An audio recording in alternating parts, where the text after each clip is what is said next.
성경은요, 성경에서 제란 항상 얘기하죠. 관역을 빗나갔다 라는 뜻이 있습니다. 저와 여러분의 인생에서 하나님이 원하시는 삶의 방향으로 우리는 가야 하는데 그것이 빗나갈 때 이야기합니다. 죄다 라고 말을 합니다. 죄의 뜻은 간단합니다. 쉽게 이해가 가고 하나님이 원하시는 대로 살아가야 하는데 실제로 우리의 삶의 현장에서는 그게 만만치 않다라는 것입니다. 왜냐하면 우리가 그것의 방향을 딱 정했을 때 이것이 하나님의 원하는 것, 이것은 죄, 그리고 이것은 내가 하고 싶어 하는 것, 그것이 죄라고 딱 써 있으면 좋은데 안 써 있어요. 적어도 양궁 선수는 자기가 활을 쏠 때 어디다 쏠지 정확하게 목표를 알고 있답니다. 일부러 6점이나 일부러 4점을 쏘는 사람은 없다라는 거예요. 원래 내가 10점을 쏘고 싶었는데 떨리거나 아니면 실력이 좀 모자라서 10점이 안 맞을 뿐이지 다 10점을 쏘고 싶어 합니다. 적어도 정확한 방향성을 가지고 쏜다라는 거예요. 그러나 저와 여러분의 인생에서는 그게 아니라는 겁니다. 인생 속에서 이것은 하나님의 정확한 방향성을 가지고 다른 것은 죄다, 하나님이 원하지 않는 것은 죄다. 그런데 내가 실력이 없어서 아니면 내가 연약해서 죄를 선택해서 가는 경우도 있지만 대부분 무엇이냐면 이런 겁니다. 사탄이 주는 마귀가 주는 다른 방향성, 그것은 나의 안목과 나의 경험으로 보면 그것은 하나님의 뜻 같고요. 방향성이 맞는 것 같아요. 그게 살다 보면 굉장히 많이 있다라는 것입니다. 이게 어려운 거예요. 세상말로 아리까리한 거예요. 예수님께서는 제자들에게 물으셨습니다. 너희는 나를 누구냐 하느냐? 그래서 대답하죠. 주는 그리스도시요 살아계신 하나님의 아들이십니다 라고 베드로가 고백을 했습니다. 그래서 예수님이 이 땅에 오신 목적을 이야기합니다. 내가 3일 동안 고난을 받을 것이고 그리고 죽었다 살아날 것이다, 이런 이야기를 하니까 베드로가 이야기합니다. 주여 그리하지 마옵소서 이랬어요. 그런데 베드로는 이것이 죄고 하나님의 길을 막는 것인지 몰랐다라는 것입니다. 그렇게 생각하지 않았다라는 것입니다. 베드로는 이때 이것이 당연한 거예요. 그런데 예수님의 대답은 저와 여러분도 알고 있습니다. 굉장히 놀라운 대답입니다. 사단아 물러가라. 단순히 베드로가 말을 하는 것이 아니라 예수님이 가시는 그 길은 사명이었고 예수님이 가신 그 길은 하나님의 뜻이고 그 뜻과 정면이 부딪혔다라는 것입니다. 그래서 어렵다라는 거예요.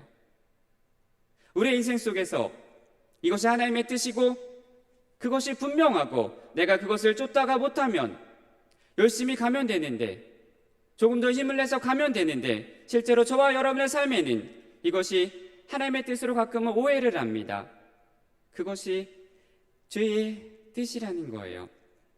오늘 그 일을 한 자가 있습니다. 사울입니다. 하나님의 뜻인 줄 알고 사도 바울은 핍박을 하고 다녔는데 어느 날 예수님이 나타나셔서 이야기하는 거예요. 사울아 사울아 어찌하여 내가 나를 핍박하느냐. 사울은 하나님의 반대편에 서 있는 것이 아니라 그는 그것이 정답인 줄 알고 그는 그것이 인생의 FM인 줄 알고 쫓아간 거예요. 그래서 어려운 거랍니다. 사랑하는 여러분이요, 우리는 신앙생활을 하면서 교회를 다니면서 여러분들은 진짜 두려운 게 뭐라고 생각하십니까? 여러분은 무엇을 두려워하면서 하루하루를 살아가십니까? 누구는 혹시 세상의 유혹일 수도 있어요. 누구는 돈일 수도 있습니다. 아니면 사회, 경제, 뭐가 두려우십니까? 저는 뭐가 두려울까요? 누가 저에게 고민을 이야기할 때요, 이런 거예요. 제가 물었어요. 요즘 너 왜 그러니? 그랬더니 이런 말을 해요. 자기가 요즘 낙심했대요. 자기가 요새 약간 신앙이 다운됐대요.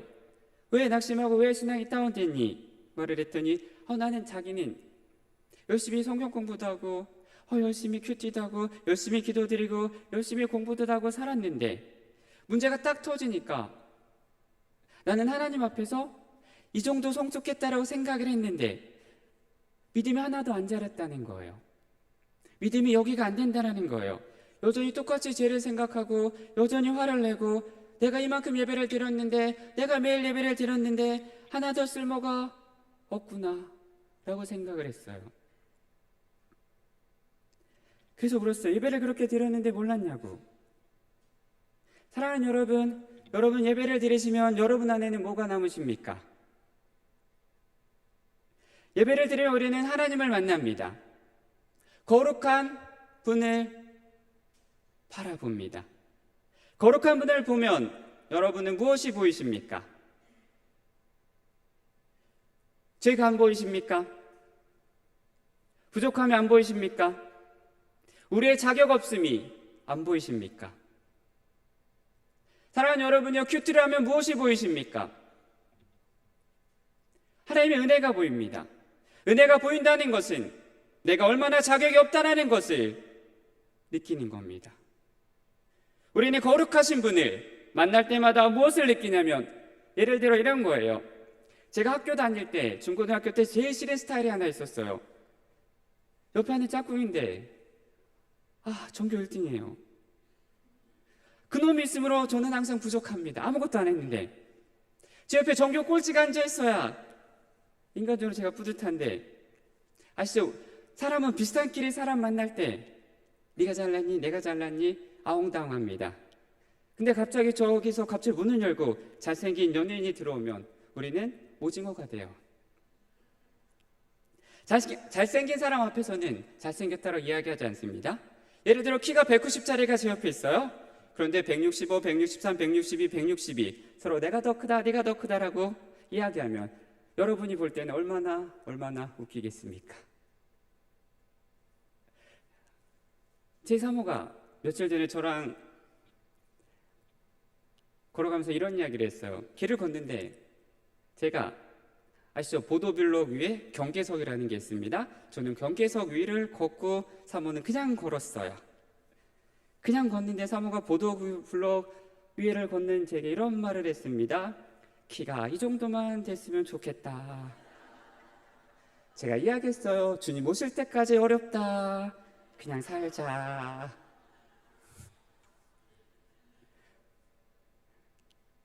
하나님을 만났는데 완벽하시고 완전하시고 온전하신 하나님을 볼 때마다 무엇을 느끼십니까?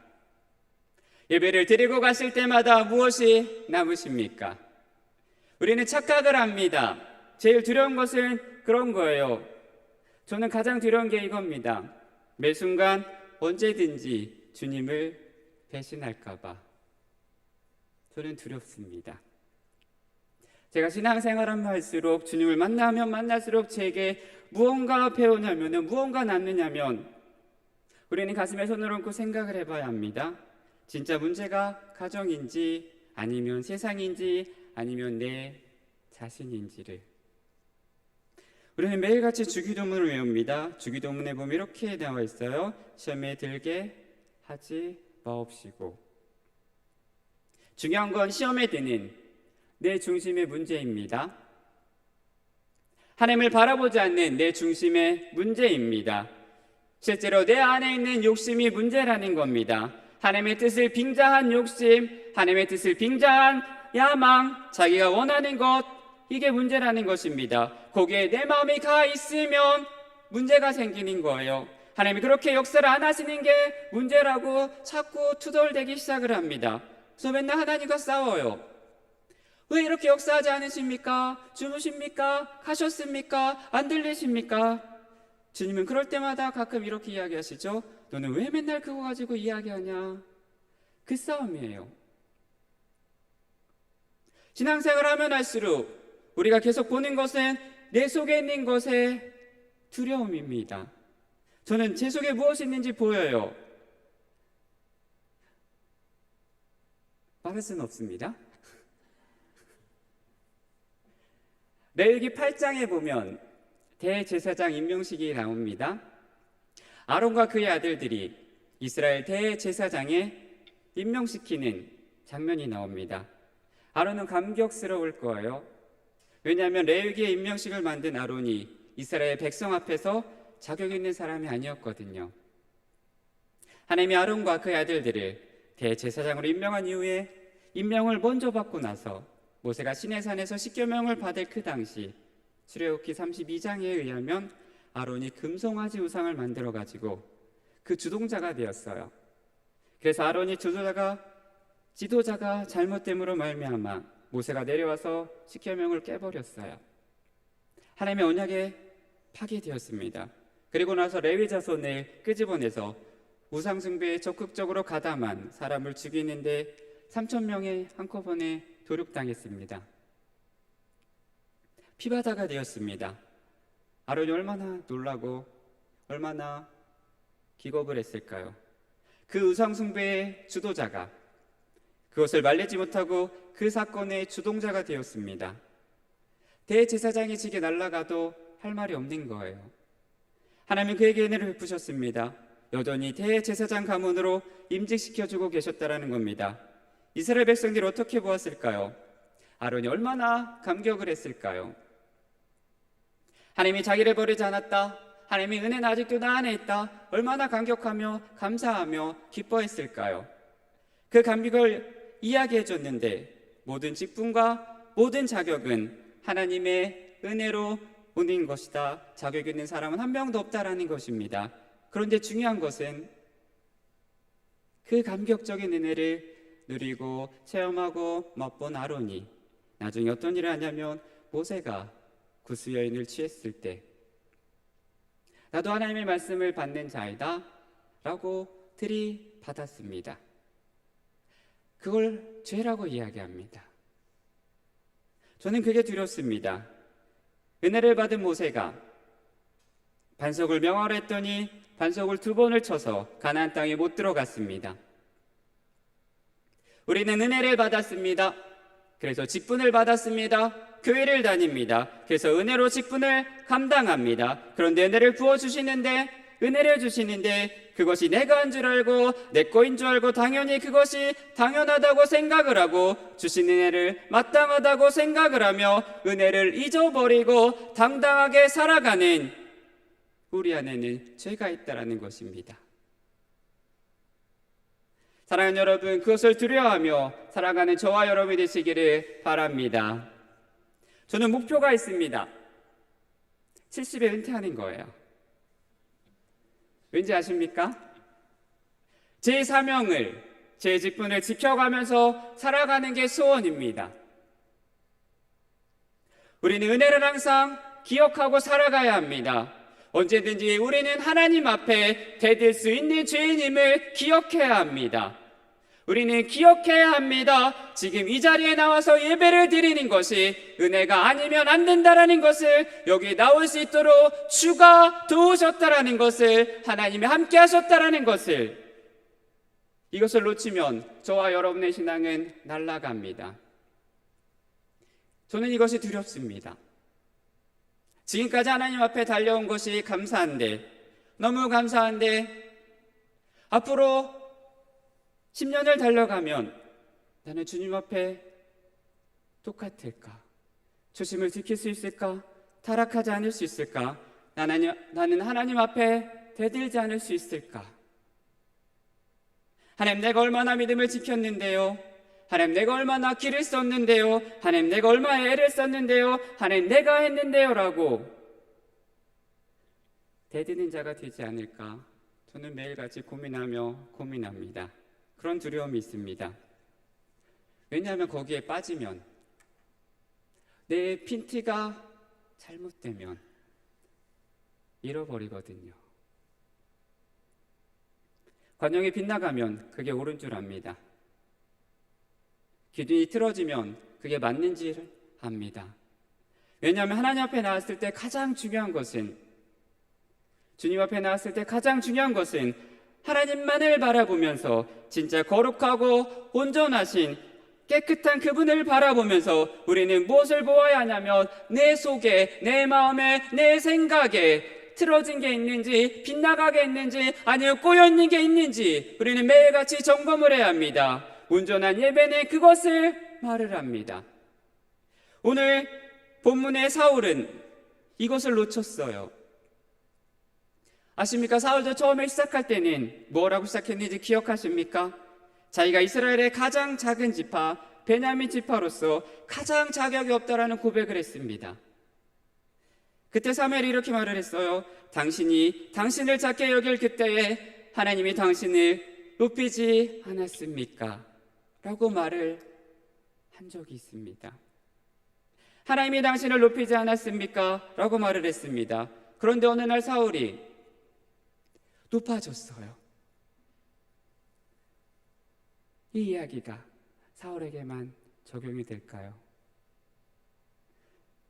저는 오늘 이 이야기를 저와 여러분과 나누려 합니다. 이 이야기를 성경에 기록할 때 이 이야기는 우리의 이야기가 아닐까? 사랑하는 여러분, 성경의 역사는 하나님의 은혜의 역사입니다.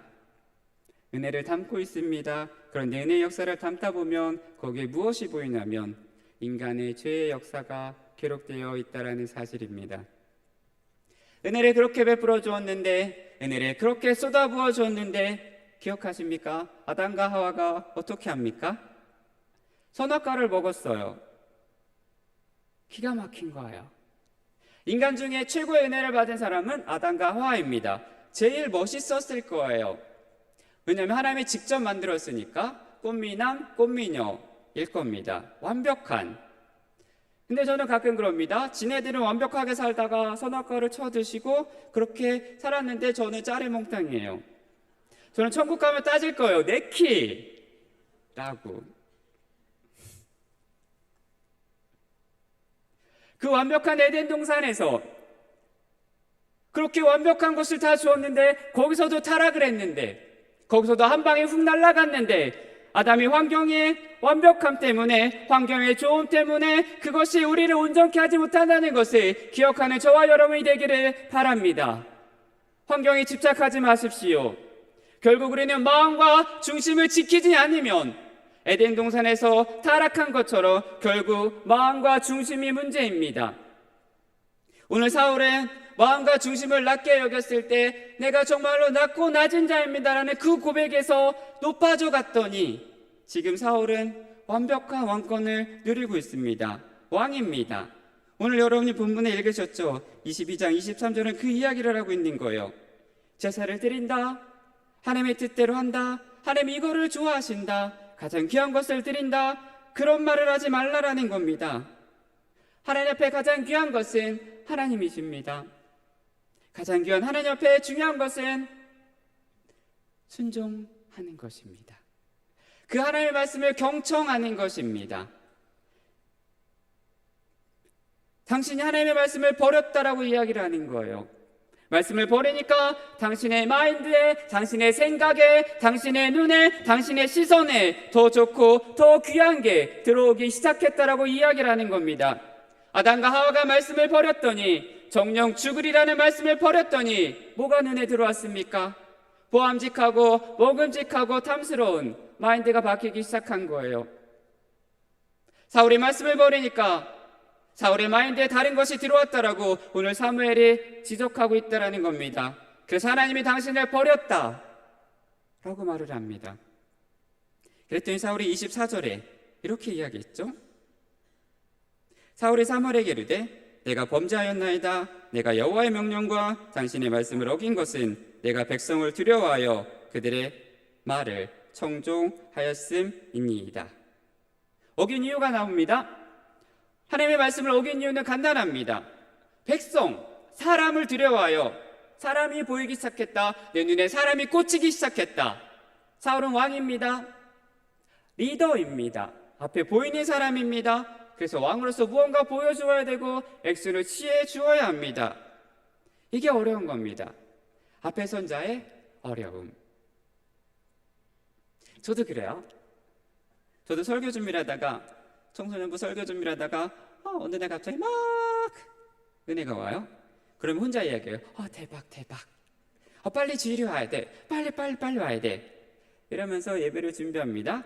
은혜가 막 와야 하는데 그렇게 준비하고 그렇게 대박 외치고 설교할 때 설교 시간 애들이 더 자요. 제가 제에서 설교하면 지금보다 훨씬 더 요란합니다. 왔다 갔다 합니다. 그런데 자요. 제가 설교할 때 잔다는 건 진짜 정말 많이 피곤하다는 거예요. 제가 고래고래 소리를 지르는데. 아니, 화장실을 나가요. 어떨 때는 안 들어와요.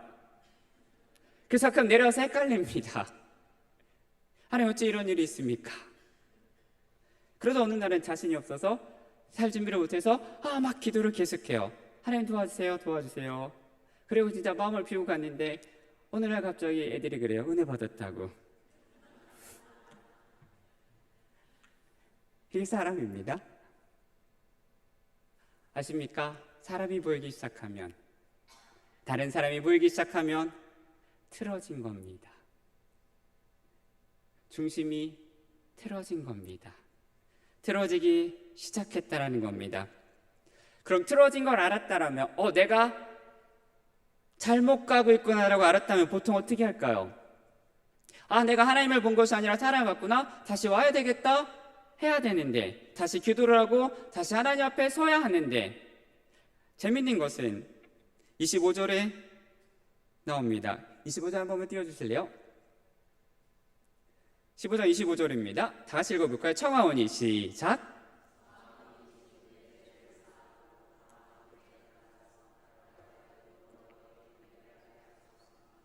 그랬더니 26절에 사무엘이 이렇게 합니다. 26절입니다. 시작.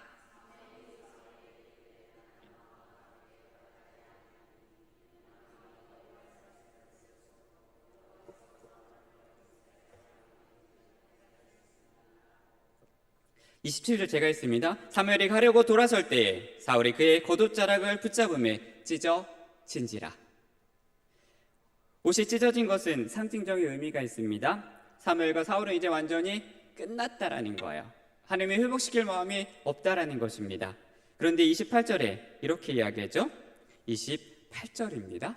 사무엘이 그에게 이르되 여호와께서 오늘 이스라엘 나라의 왕에게서 떼어 왕보다 나은 왕의 이웃에게 주셨나이다.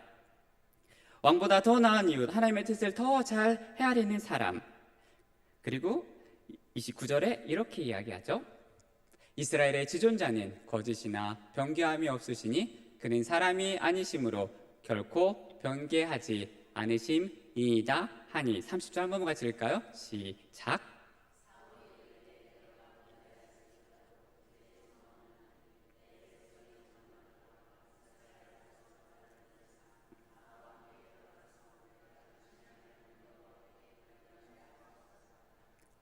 (31절에) 이에 사무엘이 돌이켜 사울을 따라가매 사울이 여호와께 경배하니라. 이런 거예요. 저희에게는 쉽게 얘기해서 이런 겁니다. 하나님에게 기도하면서 하나님에게 삐져서 이렇게 이야기합니다. 하나님, 떠나셔도 좋습니다. 그런데 우리 집에 돈은 주고 떠나세요. 하나님, 떠나셔도 좋습니다. 애인은 돌아오게 해주세요. 애인과 죽을 때까지 살겠습니다. 기가 막힌 거죠. 이런 거예요. 사울의 마음은 지금 25절에 이야기합니다. 청하오니 지금 내 죄를 사하고 나와 함께 돌아가서 나로 하여금 여호와께 경배하게 하소서 하니입니다. 중요한 것은 경배한다라는 말은 죄를 사한다라는 뜻도 있습니다. 죄를 자기가, 사울은 회개한다라는 말이 없어요. 왜 경배하게 하소서라고 말을 했을까?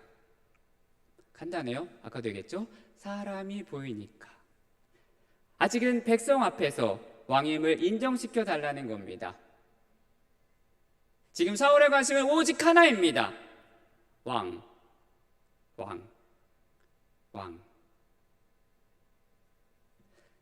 선악과 때 사단이 뭐라고 이야기합니까? 선악과를 먹을 때 하나님같이 되리라 라고 얘기했습니다. 하나님같이 되리라는 것은 뭐예요? 왕입니다. 지존자, 창조자, 하나님이 왕이신데 지금 사울의 마음에는 하나님에 대한 마음이 없어요. 사람만 보입니다. 그런데 무엇이 무섭냐면 백성들 앞에서 하나님을 경배하는 모습이라는 거예요. 뭐가 무엇인지 아십니까? 사울이 왜 이렇게까지 막 나가는지 아십니까? 그럼에도 사울의 나라는 40년간 계속되었답니다. 예를 들어 이런 거죠. 주일날 저와 여러분이 한번 빠졌어요. 그러면은 주일날 한번 빠지면 다리가 마비된다. 그럼 티나겠죠. 제 주일날 빠졌네? 누굴 욕했다. 혀가 꼬부라지는 거예요. 그럼 욕을 안 하겠죠. 그런데 하나님은 그렇게 안 하십니다. 하나님께 욕을 했어도, 하나님께 사태질을 했어도, 동성애를 해도, 세상의 것을 추구해도 세상이 이기는 것 같고 승리하는 것 같게 두신다라는 거예요. 가끔 이게 우리를 헷갈리게 하고 혼란스럽게 합니다. 왜냐하면 악인은 망해야 하는데 그냥 흘러가는 거예요. 하나님이 붙잡는 자가 바보 취급을 당하며 하나님을 믿는 자가 멍청하다라는 소리를 들으며, 그럼 우리는 답답해지는 겁니다. 하나님이 그 기간 동안 하나님의 나라를 만들어가는 것이 우리의 눈엔 안 보이기 때문에 그렇습니다. 이것 때문에 속은 거예요. 세상으로 보기에는 망해가는 것 같고 세상으로 보기에는 정말 덧없는 것 같습니다. 그래서 더 무서운 것은 하나님께 도전을 해도 지금은 안 망해요. 그래서 무섭다라는 거예요.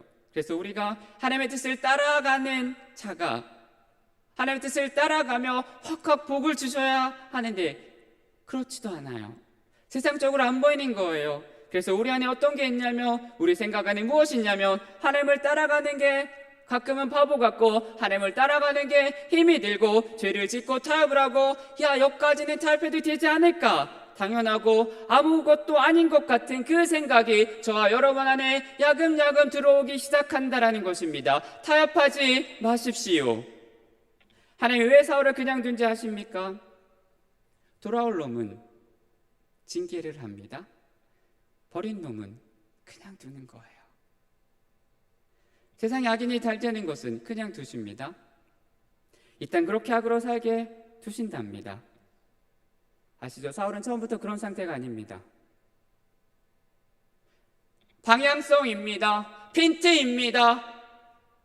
기준입니다. 하나님 앞에 내 중심을 보고 매일같이 날마다 우리는 점검하며 물어야 하며, 하나님의 기준 앞에 내가 틀어졌는지 우리는 매일같이 고백하며 우리 자신을 뒤돌아봐야 합니다. 여러분이 무슨 일을 하든 무엇을 하든 중요하지 않습니다. 하나님 앞에 내가 오늘도 틀어졌는가, 내가 하나님 앞에 오늘도 내 중심이 틀어졌는가, 내가 높은 곳에 마음을 두는가, 저곳에 올라가야 하는데 거기에 마음을 두는지 우리는 매일같이 확인하고 살아가셔야 합니다. 내가 하나님이 아니라 하나님의 자리에 내가 앉지 않는가, 내 마음에 하나님을 밀어내고 있지는 않는가, 우리는 매일같이 확인하셔야 합니다. 내 욕심으로 나를 채우는지, 세상 기준으로 내가 때가 묻어가는데 아무것도 모른 채 그것이 좋은지 쫓아가는지, 아니면 정말 하나님 앞에 내가 오늘도 굴복하는가, 내가 하나님 말씀 앞에 내 생명을 꺾었는가, 내 생각을 꺾었는가, 내 마음을 꺾었는가, 그게 예배입니다. 어제의 은혜로 오늘을 살아갈 수 없습니다. 교회를 타락시킨 것은 우리입니다. 나를 타락시킨 것은 세상이 아니라 내 자신입니다. 죄는 유혹 플러스 의지입니다. 유혹이 올 때, 세상의 마음이 올 때, 세상의 생각이 올 때 내 의지, 내 생각에 반응하면 죄가 되는 거예요. 저는 가끔 아쉽습니다. 우리 하와 할머니가 뱀이 선악과를 먹으라고 할 때 그 뱀의 입을 찢었어야 했어요. 그럼 거기서 끝났는데,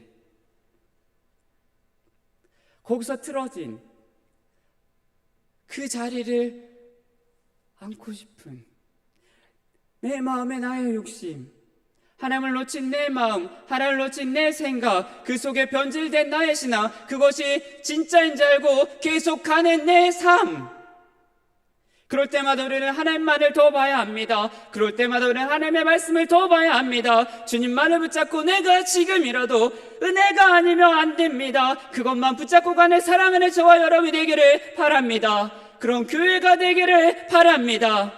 하나님만을 보는 것입니다. 그게 신앙이고 그게 예배입니다.